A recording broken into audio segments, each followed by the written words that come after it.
Hi guys! We're here facing Baguio right now. So mamaya titingnan natin yung La Trinidad area. So, tingnan mo. It's a nice view, no? Pero super foggy dyan. Super foggy doon. Wala kang makikita actually pag andito ka. Most of the time. Pero maganda dito mag time lapse. Makikita mo buong Baguio na binabalat ng clouds. So, may tae. So punta tayo.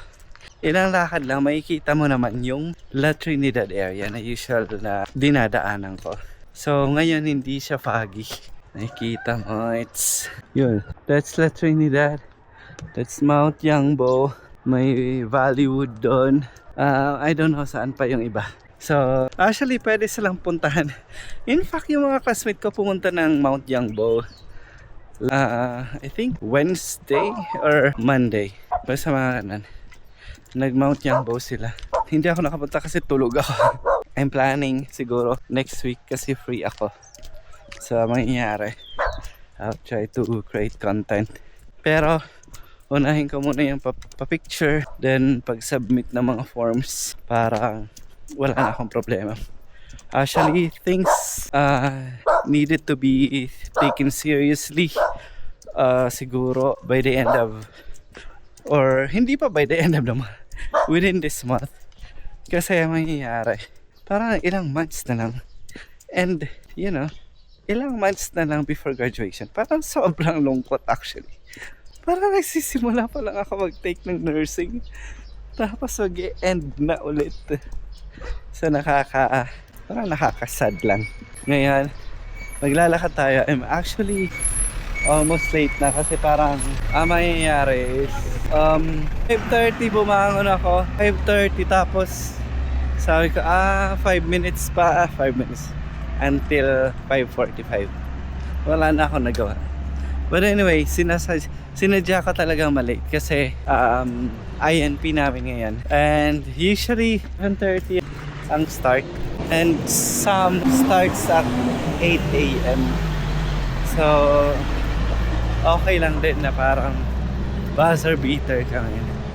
Anyway, kumain naman na ako. So, walang problema. Hindi na ako pupunta ng canteen.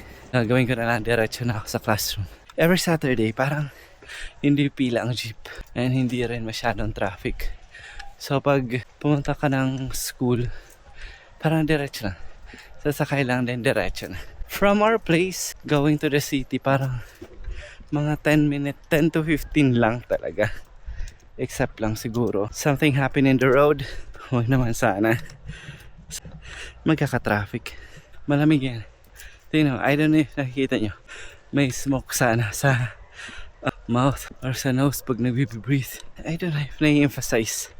So, andito na tayo sa mga pine trees. Iba yung amoy ng pine trees pag iba yung basta distinct amoy ng nasa Baguio ka compared sa nasa baba.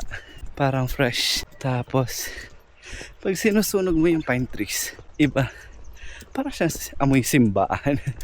I don't know, parang siguro yung simbahan namin noon is made of yung mga upuan sa simbahan is made of pine trees. Kasi pag sinusunog ng pine trees, parang may distinct amoy siya na parang simbahan. I don't know if na-emphasize. But anyway, nasa malalaking puno tayo ngayon. Here and here. Mga pine trees. Bibilisan lang natin maglakad. And mag-commute tayo. But anyway, I'll end this vlog muna. Then I'll update you in a bit. Peace! Hi guys, good afternoon. And papasok tayo ngayon. It's actually first time na mag-afternoon class. And you know what's funny? Kaninang umaga nag-prepare ako. And hindi ko kasi nabasa yung app. Parang natabunan siya sa GC. So, ang ginawa ko, pumasok ako ng umaga. Tapos, nung nandun ako sa school, I realized, bakit parang mga hindi ko kakilala tong nasa wrong room na nga ako. Nasa wrong sked pa ako. Parang worst naman yung nangyari sa akin. So, ang ending, pumunta lang ako sa school para mag-snack. Yun lang. Then, umuwi ako kagad. So, ngayon, supposed to be hindi ako magka-car, pero sayang naman kung malilate ako. So, So mag-car na lang ako. So, I'll update you in a bit.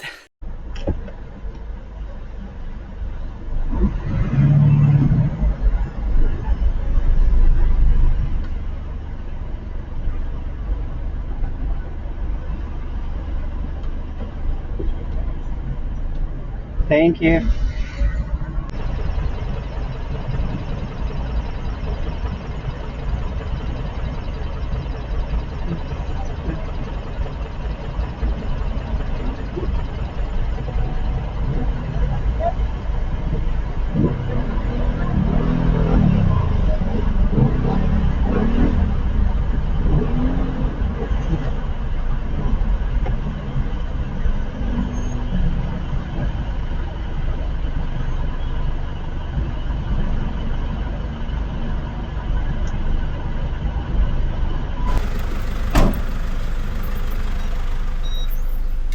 Manang UC.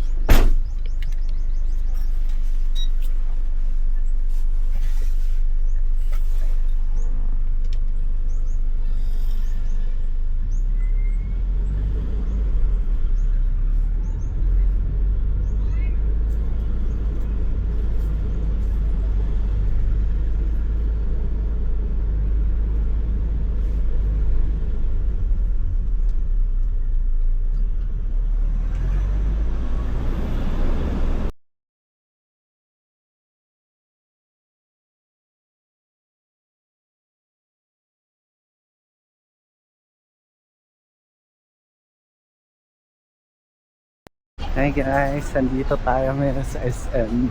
So today guys is a series of unfortunate events. And grabe, na-late tayo today. And usually hindi tayo na-late ng school, pero ngayon grabe. Parang almost 1 hour akong late. Not good, pero ngayon umuulan. I-video natin tong Sky Ranch. So guys, nasa Sky Ranch tayo today. Sky Ranch Baguio. Have you tried Ferris wheel or look? Maybe let's try again next time. Nag-try na ako dati, but grabe, walang galawan. Grabe, buwis buhay yun ah. Parang ano lang, tano to, pinipilit mong tumawid para makausad ka. Ngayon is the worst day I think to travel na may sasakyan sa Baguio kasi sobrang daming sasakyan and hindi mo alam kung saan ka magpa-park, and bawal mag-park, yung sasakyan mo. Usually nasa SM ako nagpa-park, pero dahil bawal, pumunta din ako ng Mabini, punuan. Wala akong choice kung di mag-Janhay, and sobrang layo na ng Janhay. So tawid muna tayo. So yan tumawid guys. Actually sanay akong tumawid ng mga traffic because in Cebu ganun din, mas malala pa nga. Parang pag hindi ka sumingit, hindi ka talaga makakatawid, or if you will wait for it, hindi ka makakatawid. So kailangan maingat ka. So tingin both left and right, then singit pausad-usad kahit paunti-unti. So naglalakad tayo. I'm from SM. Andito na tayo sa may terminal, sa Victory Liner, na titingnan ko kung makasakay ako ng taxi papuntang Janhay na. Kung hindi, I don't know, maglalakad ata ako. Tingnan natin. Grabe, nakakapagod maglakad ngayon kasi ang daming sasakyan. Hindi ko nga alam paano ako makakauwi mamaya. Maghahanap pa ako ng mga ruta na feeling ko, alam mo yun, maghahanap ako ng mga ruta na feeling ko walang traffic.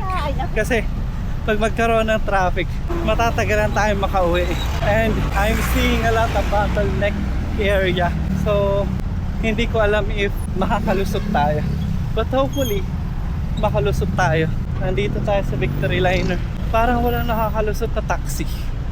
Wait, wala nakakalusot na taxi dito eh. Tingnan natin if meron. Mahihirapan nata tayong makasakay. Nako, parang walang taxi ah. Parang lahat, hindi ako pwedeng dumaan dito mamaya. Walang galawan. So nasa Victory Liner tayo. We're going to Janhay, kaya lang sobrang okay. Hindi pwede. Sino kaya pwede? So I'll turn this off muna, then update ko kayo mamaya.